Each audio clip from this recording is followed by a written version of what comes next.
Hello students, स्वागत है आपका इस वीडियो में। तो फाइनली हम लेकर आ चुके हैं आपके लिए इंटरमीडिएट प्रैक्टिकल एग्जामिनेशन 2023 के लिए फिजिक्स के क्वेश्चन पेपर का सॉल्यूशन। अगली वीडियो में हम आपको सिर्फ क्वेश्चन बताए हुए थे, लेकिन इस वीडियो में आपको हर एक प्रश्नों का सॉल्यूशन मिलने वाला है जो आपको प्रैक्टिकल एग्जाम में लिखना है। तो चलिए बिना समय को गवाए आपको सभी प्रश्नों का सॉल्यूशन बता देते हैं। और जितने भी प्रश्न यहाँ पर हम आपको बताने वाले हैं उसका आंसर बहुत लंबा नहीं है, शॉर्ट में है, आप अच्छे तरीके से उसे लिख सकते हैं। उससे पहले छोटा सा रिक्वेस्ट है आपसे कि अगर आप पहली बार चैनल पर आए हैं तो चैनल को प्लीज़ सब्सक्राइब कर लीजिए, क्योंकि इस तरह का कंटेंट आपको यहाँ पर मिलता है और हमेशा मिलता रहेगा। तो चलिए शुरू करते हैं।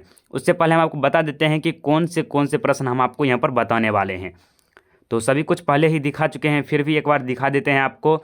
तो यहाँ पर देखिए प्रश्न है, यहाँ पर 2 नंबर से लेकर 3 प्रश्न बताएंगे इसमें सॉल्यूशन।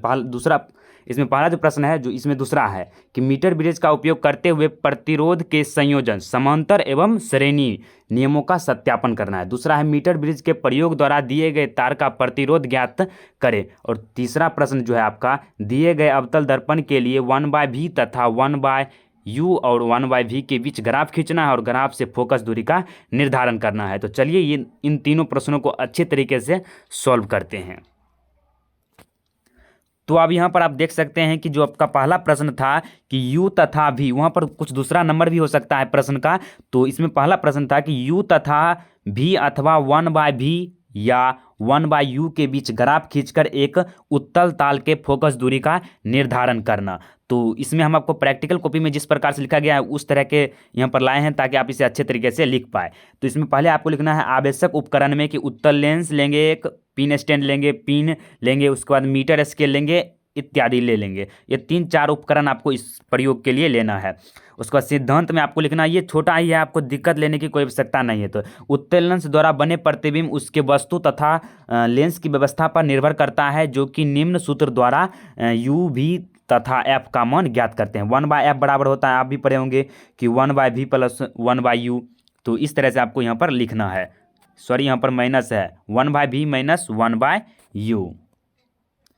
यहाँ पर जो है ना, यहाँ पर माइनस ही है, क्योंकि यह जो है ना लेंस सूत्र है। लेंस सूत्र में फॉर्मूला पढ़े होंगे कि 1/f बराबर होता है 1/v माइनस 1/u। यहाँ पर माइनस चिन्ह ही है। अगर दर्पण सूत्र रहेगा तब यहाँ पर प्लस हो जाता है। उसके बाद प्रक्रिया देकर लिखना है कि उत्तल लेंस के सामने रखी पिन को किसी स्थान पर व्यवस्थित करके वास्तविक और उल्टे प्रतिबिंब का लेंस दूसरी ओर हम देखते हैं। उसके बाद इसके 2 पॉइंट आपको इस तरह से लिख देना है। उसके बाद देखिए नेक्स्ट है, इसका जो है ना आपको फिगर बनाना है। आप कुछ इस प्रकार से आपको इसका फिगर बना लेना है। यहाँ पर आपको एक लेंस लेना है, उसके बाद इसके यहाँ पर पिन रखना है और उसका जो बड़ा प्रतिबिंब है वह दर्पण के पीछे इस तरह से बन रहा है। तो इस तरह से उसका आपको फिगर बना देना है। उसके बाद देखिए नेक्स्ट है, उसके बाद जो आपका दूसरा प्रश्न था जिसके प्रयोग का नाम था कि मीटर सेतु की सहायता से दिए गए तार का प्रतिरोध ज्ञात करें या ज्ञात करना तथा इस प्रकार इसके पदार्थ का विशिष्ट प्रतिरोध भी ज्ञात करना है। तो इसके आपको उपकरण में लिखना है, आवश्यक उपकरण में, कि हम लोग 1 मीटर सेतु लेंगे, लगभग 1 मीटर लंबा तार लेंगे। उसके बाद दूसरी बात कि इसमें एक प्रतिरोध बॉक्स लेंगे, एक जॉकी लेंगे जिसे हम खिसका कर जो है ना विभिन्न स्थितियों में उसका मान अंकित करेंगे। उसके बाद एक दिशिक कुंजी लेंगे और एक धारा मापी लेंगे, एक बैटरी लेंगे, निराकरक या डेनियल सेल लेंगे। उसके बाद जो है मोटे योजक तार, जो मोटे योजक तार हैं वो लेंगे। उसके बाद रेग मार लेंगे। उसके बाद स्क्रू गेज लेने वाले हैं। और इसका सिद्धांत भी आप यहाँ पर देख सकते हैं अच्छे तरीके से कि यथार्थ रूप से किसी तार का प्रतिरोध हीट स्टोन मतलब होता है वही मीटर सेतु का ही एक रूप है अलग। तो व्हीट स्टोन सेतु का प्रयोग करके ज्ञात किया जाता है। 4 प्रतिरोध तार पी क्यू आर और एस सेतु में इस प्रकार जुड़े होने चाहिए कि जिससे चतुर्भुज ABCD बन सके। टर्मिनल ए और टर्मिनल सी एक सेल के 2 टर्मिनलों से जुड़ा होता है। एक कुंजी के की सहायता से जंक्शन बी और डी का दूसरा युग्म धारामापी जो है ना जी से जुड़ा रहता है। सेल से प्राप्त विद्युत धारा I टर्मिनल ए पर 2 भागों में बढ़ जाता है, एक I1 में और एक I2 में जो है ना धारा I विभक्त हो जाता है। I1 प्लस I2 में धारा जो है ना वह बढ़ जाता है। और उसके बाद देखिए इसका एक भाग जो है आई पथ ए बी के अनुदिश और दूसरा भाग आई टू ए डी के अनुदिश प्रवाहित होती है। ये आपको फिगर में पता चल जाएगा। फिर उसके बाद चूंकि दोनों के विभव का मान समान होता है, अतः ऐसे दो बिंदुएं बी और डी ज्ञात करना संभव है जिसके विभव समान समान हो। यदि बी और डी को एक कुंजी की सहायता से किसी धारामापी से जोड़ दिया जाता है,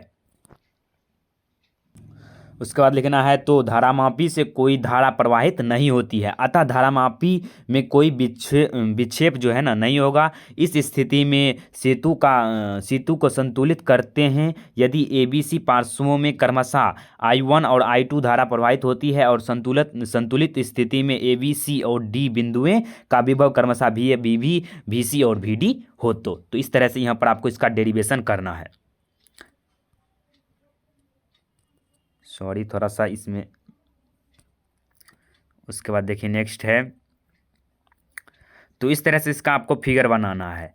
ये हो जाएंगे P प्रतिरोध है, ये Q प्रतिरोध, R प्रतिरोध, S प्रतिरोध। तो आप पढ़े होंगे व्हीटस्टोन सेतु में कि जो P/Q होता है, P और Q का अनुपात और R और S का अनुपात समान होता है, और इसके बीच में कोई भी अगर अन्य प्रतिरोध अगर लगा रहता है तो उसको हम नेगलेक्ट कर लेते हैं, उसको हम उसके ज्ञात करने में प्रश्न में इसको हम नहीं लेते हैं। यहाँ पर गैल्वेनोमीटर लगा हुआ है उसके बीच में। तो इस तरह से आपको इसका डेरिवेशन करना है ओम के नियम के प्रयोग से, और अंत में आपको जो है ना यहाँ पर ये प्राप्त हो जाएगा कि P बराबर R/S। तो यहाँ पर जो है ना यदि तीन प्रतिरोध QR और S, PQ और RS, यहाँ पर देखिए P नहीं है लेकिन तीन प्रतिरोध है QR और S ज्ञात हो, और जो है ना चौथे प्रतिरोधकता का प्रतिरोध P निम्न सूत्र द्वारा ज्ञात किया जा सकता है। यहाँ पर थोड़ा सा नहीं लिखा गया है लेकिन लिख सकते हैं आप यहाँ पर से भी कि P है और ये जो Q है ये इधर जाएगा तो गुना में हो जाएगा, भाग में है, तो R/S गुना Q हो जाएगा। तो ये आपका चौथा प्रतिरोध आप निकाल सकते हैं जब आपको तीन प्रतिरोध दिया हुआ रहेगा। तो इस तरह से आपका दूसरा प्रश्न में इतना तक ही लिखना है। उसके बाद देखिए नेक्स्ट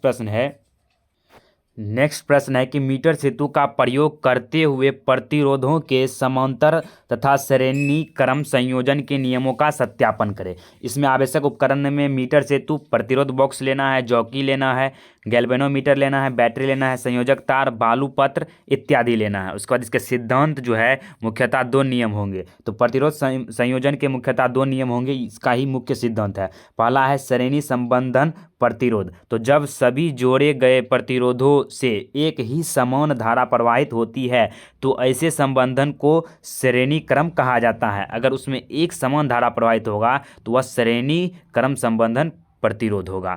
और तब ए और जो है डी के बीच का परिणामी प्रतिरोध RS जो है R1 + R2 + R3, ये जो है ना रेजिस्टेंस, जिस प्रकार से आप रेजिस्टेंस को प्रतिरोध को श्रेणी क्रम में जोड़ते हैं कि R इक्विवेलेंट बराबर होता है R1 + R2 + R3 ...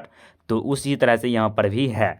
तो यहाँ पर हो जाएगा। उसके बाद इसका आपको फिगर बना देना है। उसके बाद जो है पार्ट्स कहिए या समांतर कहिए, दोनों एक ही होता है। तो उसका करेंगे तो दो या दो से अधिक प्रतिरोधकों को पार्श्व संबंधित कहा जाता है। यदि सभी प्रतिरोधकों के बीच जो है ना 1/Rp बराबर 1/R1 + 1/R2 + 1/R3, और इसका फिगर आपको यहाँ पर बना देना है। उसके बाद इसको करना है आपको। उसके बाद जो है ना प्रयोग विधि के लिए आप सिर्फ यहाँ पर ये फिगर बना सकते हैं, अन्यथा कोई बात नहीं है, आप नहीं भी बना सकते हैं, लेकिन बना लीजिएगा तो अच्छा ही होगा। और इसका जो है प्रयोग विधि में भी बहुत सारा ये लंबा हो जाता है, बहुत सारा आपको एक बार सिर्फ हम दिखा देते हैं, वो लिखने की कोई आवश्यकता नहीं है।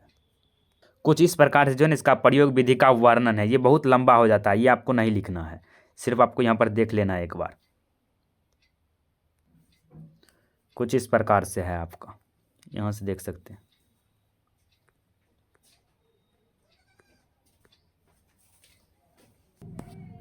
तो यहाँ पर इसका सत्यापन भी दिया गया है।